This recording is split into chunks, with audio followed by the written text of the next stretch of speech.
ભાઈબંધ મિત્રો, આજે અમારા બા અને બાપુજી અમારા વતન, અમારું ગામ દીતલા ગામ જાય છે. અમારા બા બાપુજી એમ લાગે કે ભાઈ ગામડે જવું છે, 15 દી ત્યાં રોકાય. એમ થાય સુરત અહીંયા છોકરાઓ અહીંયા રહેવું છે તો અહીંયા રોકાય. હમણાં દેરાણી જેઠાણી બંને થોડા દિવસ માટે છૂટછાટ મળી જશે.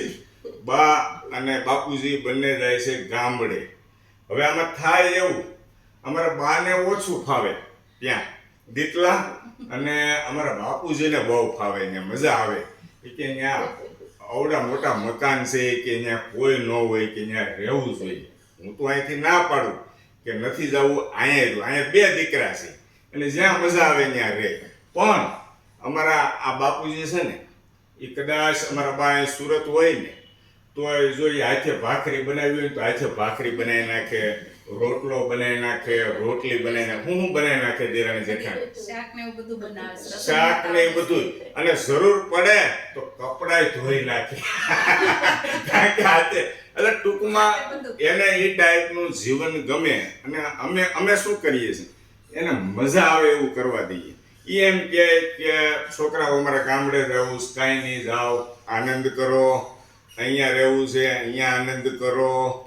બસ આ જ જીવનનો સાચો આનંદ છે ભાઈબંધ મિત્રો. અને સૌરાષ્ટ્રમાં વાતાવરણ સારું હોય, ત્યાંના ખોરાક સારા હોય, ચોખ્ખું દૂધ ખાવા મળે.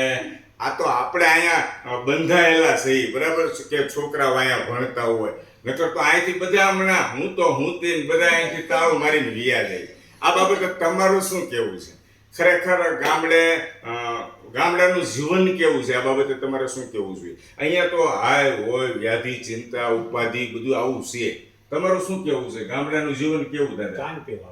શાંતિ વાળું, મજા આવે, શેર લોહી વધી જાય.